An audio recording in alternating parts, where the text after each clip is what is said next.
All right, so today we are going to talk about fonts. Fonts are basically a style in which a designer creates their own words.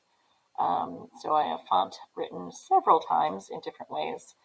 This one's a little bit more slanted. This one's more like a bubbly letter, skinny and tall.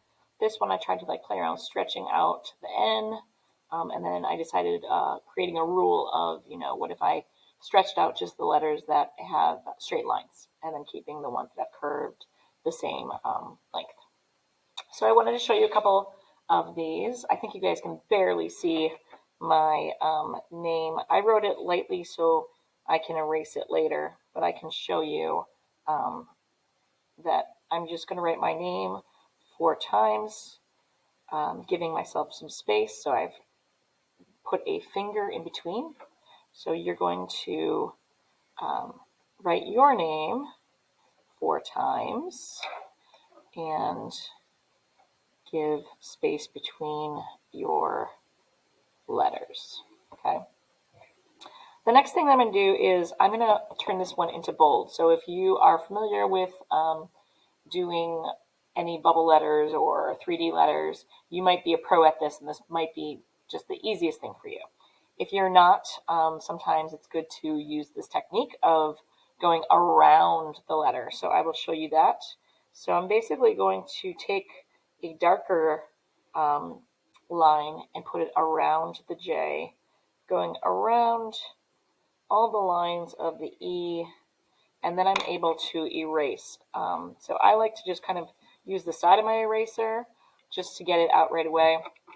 Then you can take a Sharpie or whatever kind of pen you would like and make it a little bit more finished, right? So I'm just going to go around again with my S, and then I can erase that line and Sharpie it out. So pretty easy just doing that. The next one I'm going to do is a bubble kind of design. So it involves just using ovals to create that letter. So you're just going to draw kind of oval shapes to go around your letters. I could even do a little one there. I like to do, bigger ones for the long shape of the E.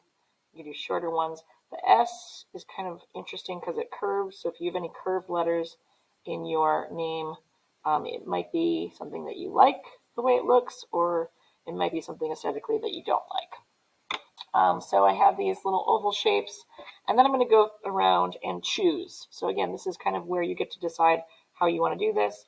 I like to just use a curve like that, and then go around. So it doesn't look so crazy with the bubbliness. I'll show you this one as it's almost too bubbly when you go into every single curve. I'll show you those two. I'm going to erase a little bit, and then I can trace over in Sharpie. If Sharpie's not your jam, maybe you want to use a different pen. That's okay with me too. Yeah, see, this E is pretty goofy looking. So I'm going to try to do this S a little bit different, like using that curve a little bit more, maybe going in the inside, curving it. Let's see how that works. So again, this is practice. It's just figuring out how you want to do this, but you're going to do each of these in your own style. So you're going to do a outlined one, a bubble letter one, and then I'll show you the next one. That S didn't turn out too bad. This looks like a muscle, like an arm, fist. So for this next one, we're going to try stretching out some of your letters. So what this means is just taking your letter and seeing how wide you can go and choosing where you want it to go thin again. So maybe I want the E to be small on the bottom, but maybe super wide on the top, right? Just creating some interesting dynamics to your artwork. So it gets skinny, and then maybe it just gets wide this way. So just trying to figure out how you can design this in your own way that you can use using those techniques, right? So this one's going a little bit wider. Really like that J. I like the E, the S's.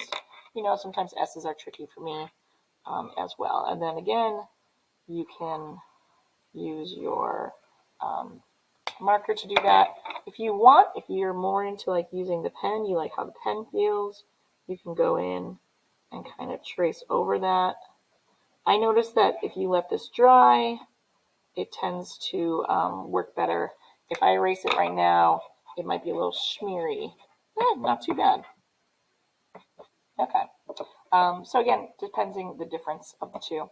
And then this last one is kind of design your own. So I tend to do a little bit of this mixed with something else. So I tend to kind of use one line and then kind of continue that. You've probably seen me do this a lot.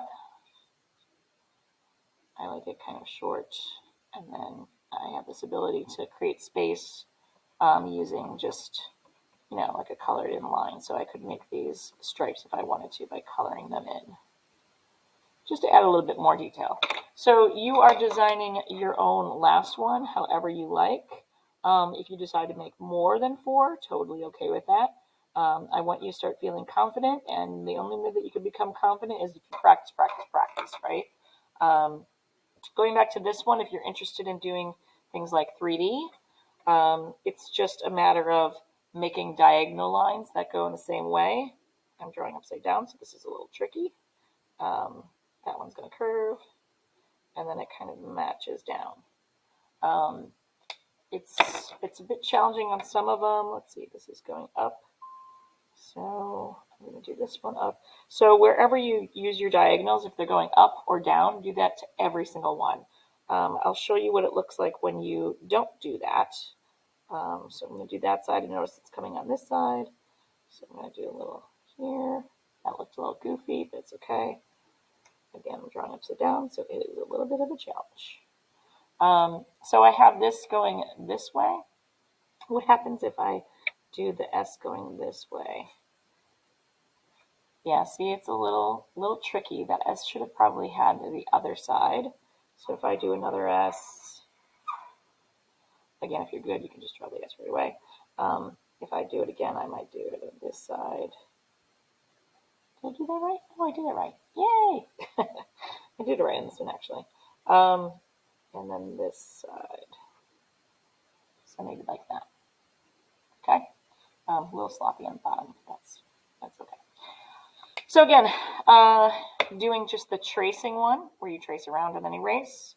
Doing the ovals, and then going around and figuring out which lines you actually want to follow. Stretching out your words. Really love that E. And then making your own design. You're going to take a picture of this in Google Classroom.